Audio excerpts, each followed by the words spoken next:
हरे कृष्णा दंड प्रणाम। भगवद गीता के अध्याय 2 के श्लोक संख्या 66 और 67 के बारे में हम विचार करेंगे।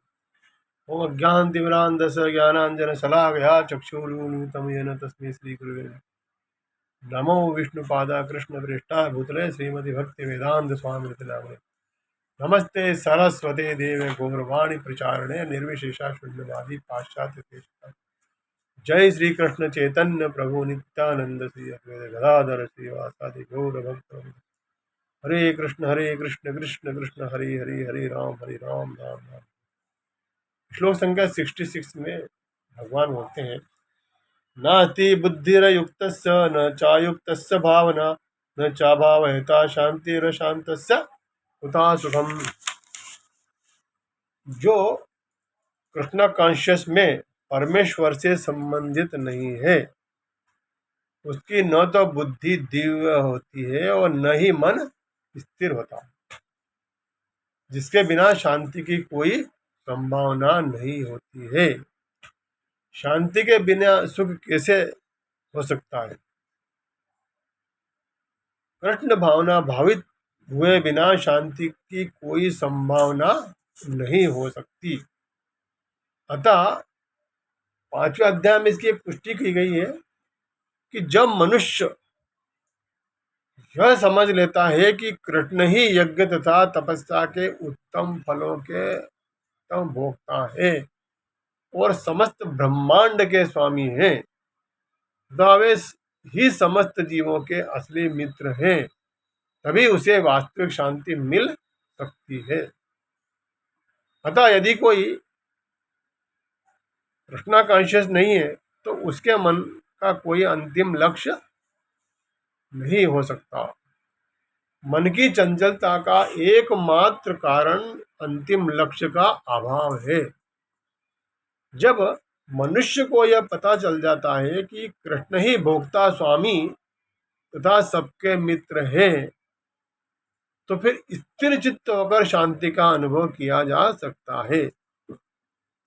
अतएव जो कृष्ण से संबंध न रखकर कार्य में लगा रहता है वह निश्चय ही सदा दुखी और अशांत रहेगा, ये पक्की बात है। भले ही वह जीवन में शांति तथा आध्यात्मिक उन्नति का कितना ही दिखावा क्यों न करे, कृष्णा कॉन्शियस स्वयं प्रकट होने वाली शांतिमयी अवस्था है, जिसकी प्राप्ति कृष्ण के संबंध से ही हो सकती है।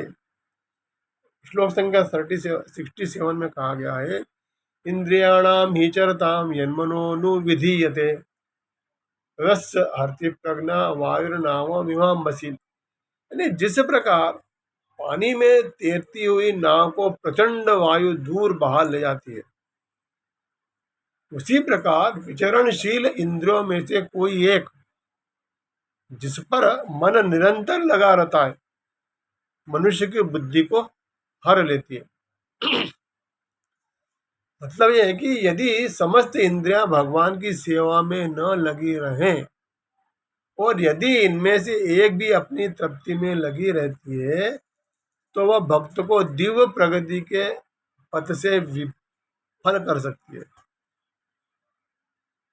जैसा कि महाराज अम्बरीश के जीवन में बताया गया है कि समस्त इंद्रियों को कृष्ण भावनामृत में लगाना ही चाहिए, क्योंकि मन को वश में करने की यही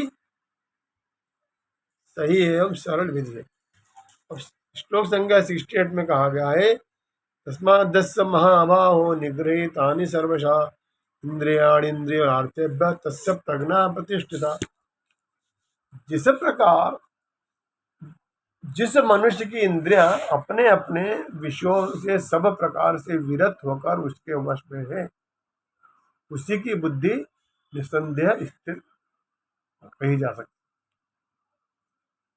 कृष्ण भावनामृत के द्वारा यह सारी इंद्रियों को भगवान की दिव्य प्रेमा भक्ति में लगाकर इंद्रिय तृप्ति की बलवती शक्तियों को दमित किया जा सकता है।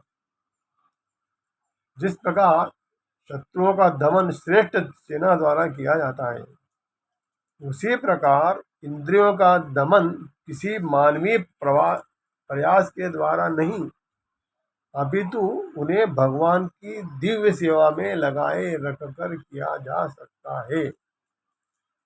जो व्यक्ति यह हृदयंगम कर लेता है कि कृष्णा कॉन्शियस के द्वारा बुद्धि स्थिर होती है और इस कला का अभ्यास प्रामाणिक गुरु के मार्गदर्शन में करता है, वह साधक अवस्था अथवा मोक्ष का अधिकारी कहलाता है।